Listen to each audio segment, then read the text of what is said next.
Hi students, आज हम लोग इस नेक्स्ट वीडियो में पढ़ेंगे क्लास 10th की अनुसार में हम लोग क्या पढ़े हैं, जीव विज्ञान।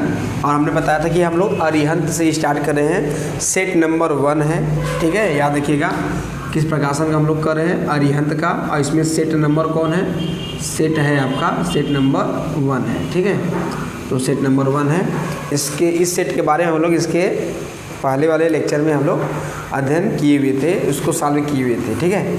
आज हम लोग उसी के आगे सॉल्व करते हैं। तो देखिए, हम लोगों ने 2 पादप हार्मोन्स के नाम व कार्य बताइए, यहाँ तक आपका समाप्त हो चुका था। अगला क्वेश्चन दिया हुआ है वृक्काणु, क्या दिया है, वृक्काणु, वृक्काणु यानी इंग्लिश में इसको कहते हैं नेफ्रॉन। देखिए कुछ आपके स्क्रीन पर क्वेश्चन होगा, वृक्काणु यानी नेफ्रॉन का एक स्वच्छ नामांकित चित्र बनाइए तथा इसके कार्यों का वर्णन कीजिए, ठीक है। तो हम लोग क्या करते हैं, नेफ्रॉन्स का स्ट्रक्चर बनाते हैं। पहले देखिए कैसा होता है वृक्काणु यानी नेफ्रॉन्स। तो नेफ्रॉन्स का जब हम लोग डायग्राम बनाते हैं तो हम लोगों को कुछ इस तरीके से,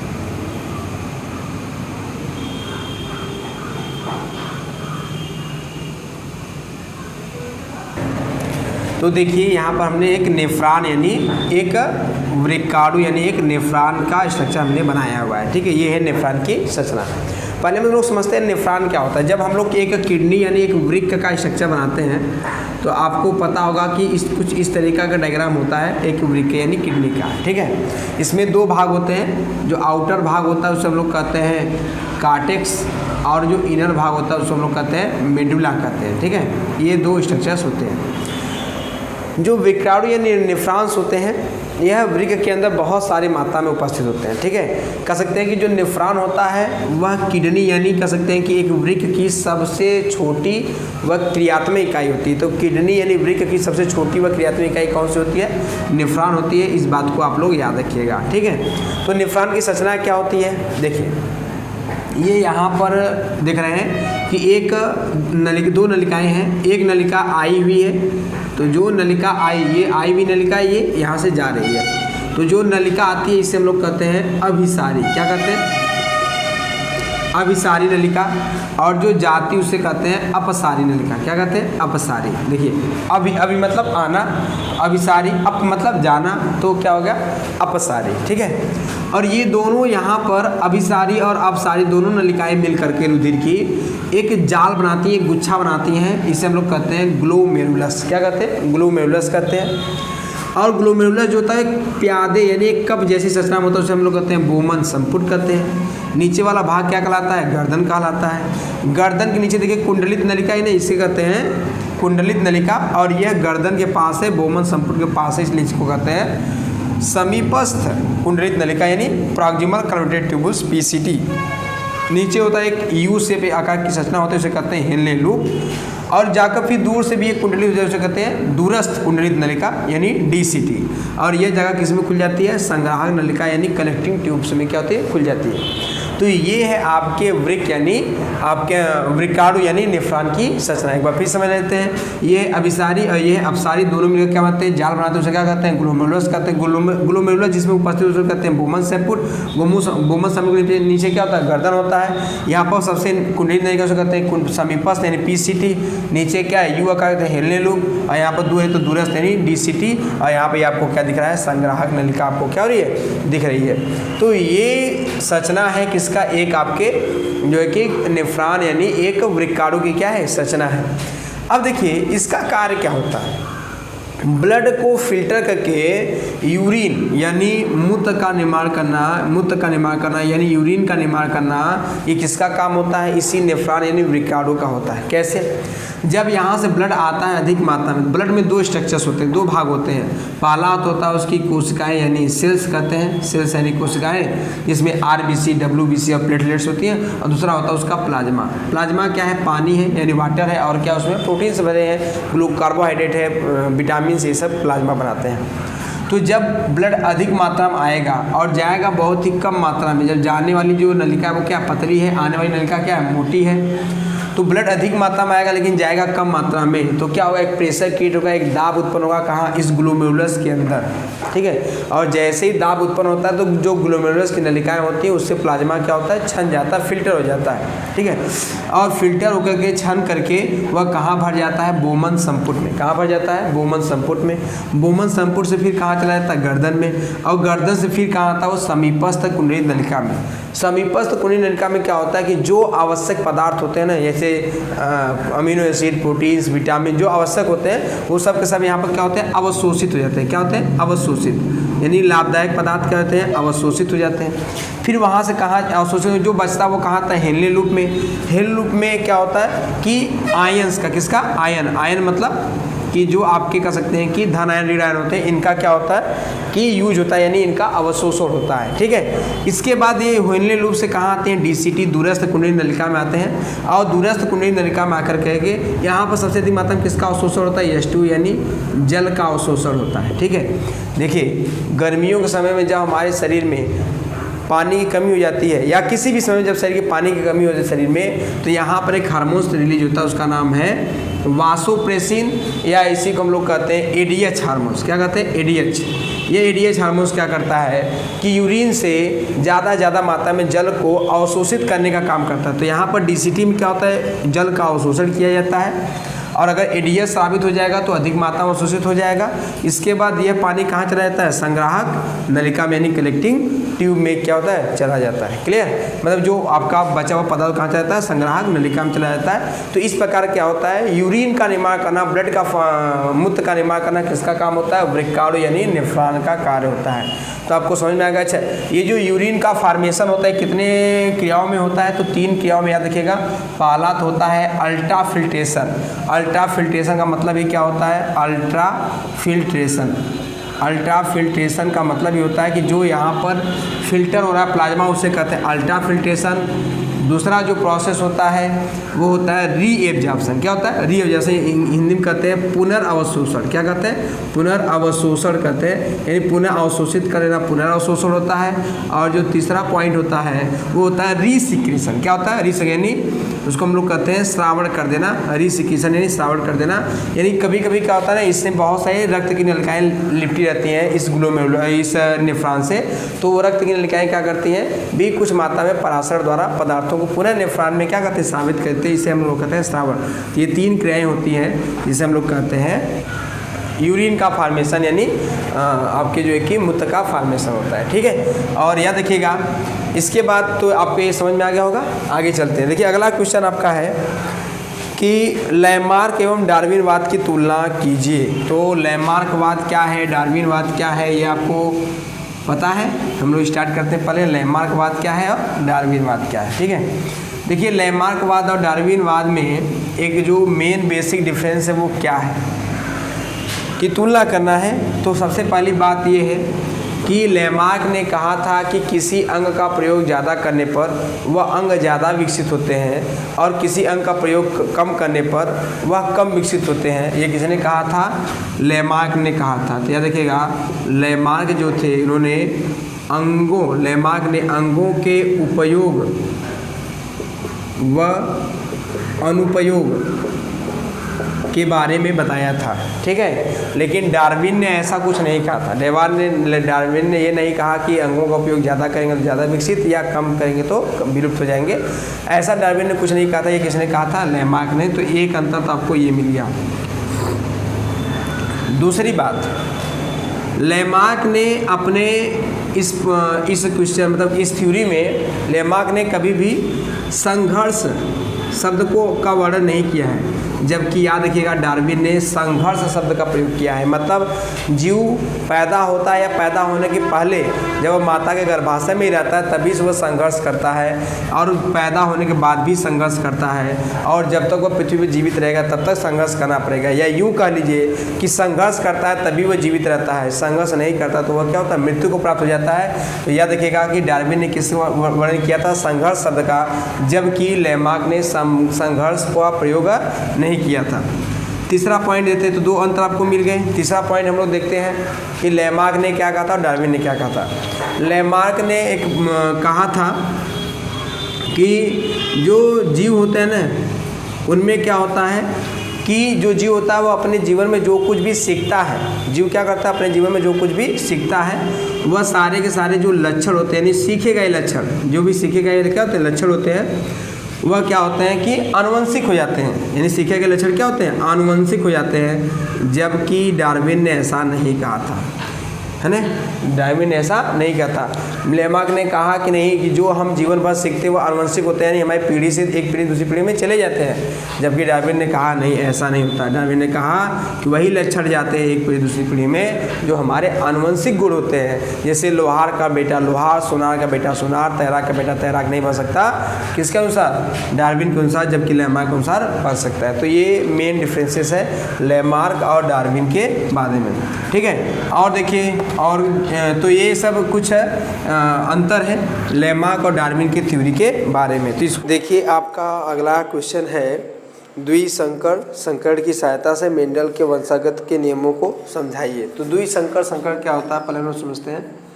द्विसंकर संकरण, ठीक है। देखिए ये क्या होता है इसके बारे में पहले हम लोग समझते हैं। द्विसंकर संकरण का मतलब होता है कि जब हम किन्हीं दो जीवों के बीच में दो लक्षणों को लेकर क्रॉस कराते हैं, यानी दो लक्षणों को ध्यान में रखकर क्रॉस कराते हैं, तो वह क्या कहलाता है, द्विसंकर संकरण। क्या कहलाता है, द्विसंकर संकरण, ठीक है। मेंडल ने क्या किया था, द्विसंकर संकरण के हिसाब से के आधार पर जो उन्होंने संकरण कराया था उसमें उन्होंने कराया था, देखिए आप लोग पढ़े होंगे कि गोल व पीले बीज है ना के मटर का संकरण कराया गया था हरे व झुर्रीदार बीज के बीच में, ठीक है, झुर्रीदार बीज के बीच में। इसको प्रदर्शित करते हैं कैपिटल आर, कैपिटल वाई और कैपिटल वाई। इसको प्रदर्शित करते हैं स्मॉल आर, स्मॉल वाई और स्मॉल वाई से, ठीक है। अब देखिए कि कैपिटल आर, कैपिटल वाई का संकरण कैसे कराया जा रहा है, स्मॉल आर, स्मॉल वाई और स्मॉल वाई से। ये सब के सब आपको दिख रहे होंगे, ये पेरेंट जनरेशन के हैं यानी पितृ पीढ़ी के हैं। इनका जब क्रॉस कराया जाएगा तो मिलेगा कैपिटल आर, कैपिटल वाई और स्मॉल वाई। इसे कहा जाएगा F1 जनरेशन, F1 पीढ़ी। और ये जितने भी हैं ये सब कैसे होंगे, गोल व पीले बीज के, गोल व पीले बीज वाले होंगे, ठीक है। अब देखिए जब इनका F2 जनरेशन में क्रॉस कराया जाता है तो कितने रेशियो मिलते हैं। F2 जनरेशन में जब इनका क्रॉस कराया जाता है तो हम लोगों को रेशियो मिलता है 9 संबंधे 3 संबंधे 3 संबंधे 1, ठीक है।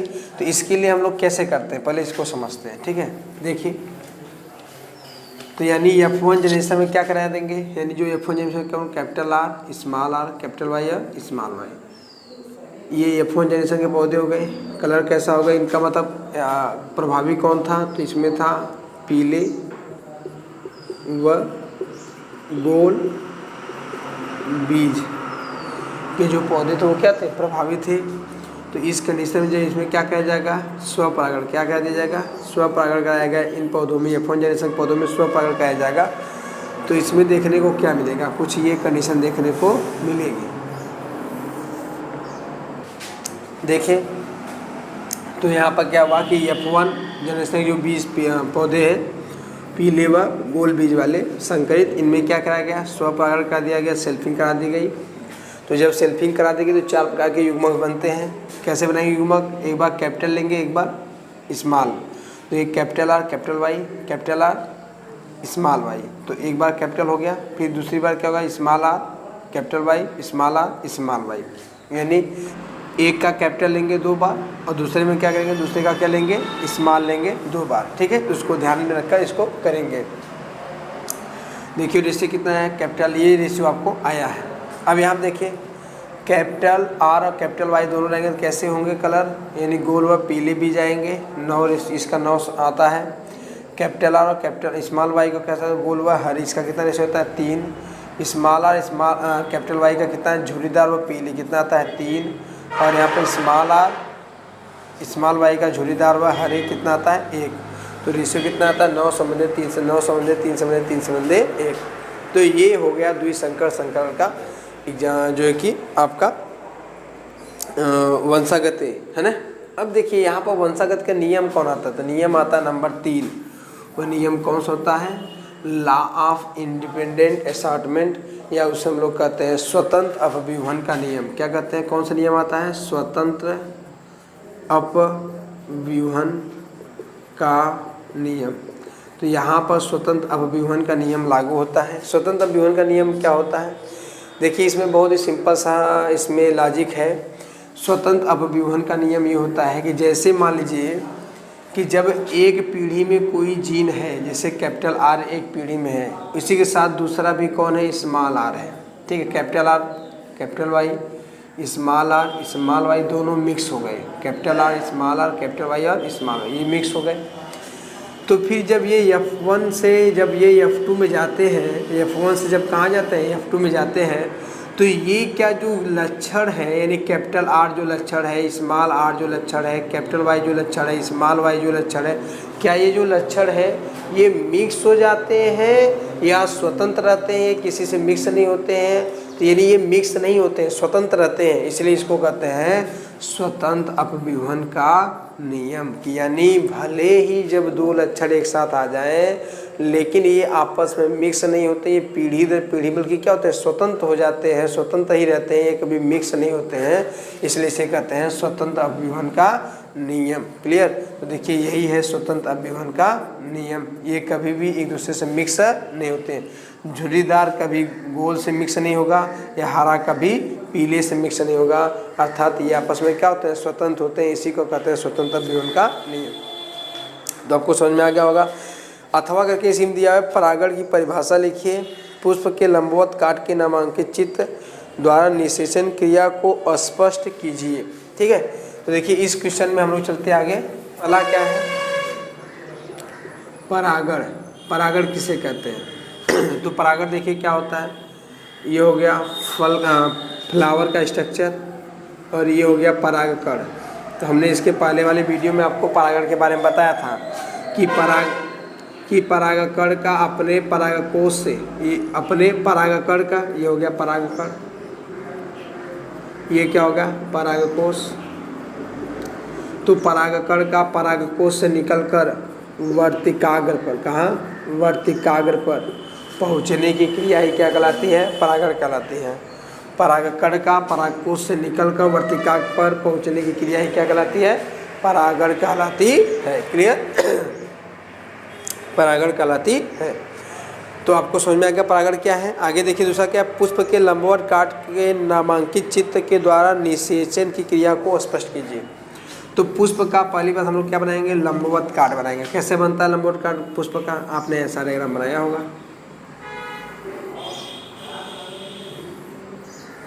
आपको दिख रहा है, ये भाग दिख रहा है आपको वर्तिकाग्र, ये दिख रहा है वर्तिका, और ये भाग जो है क्या क्या दिख रहा है, अंडाशय। अब अंडाशय के अंदर एक संरचना होती है, इसे हम लोग कहते हैं बीजांड। क्या कहते हैं, बीजांड कहते हैं। इस संरचना को हम लोग क्या कहते हैं, बीजांड कहते हैं। और इस बीजांड के अंदर एक और संरचना होती है, इसे हम लोग कहते हैं भ्रूण कोश। क्या कहते हैं, भ्रूण कोश कहते हैं। इस भ्रूण कोश के अंदर ऐसी संरचनाएं होती हैं, कुछ ऐसे होगा, इसको आप अगल अलग से बनाएंगे तो कुछ इस तरीके से।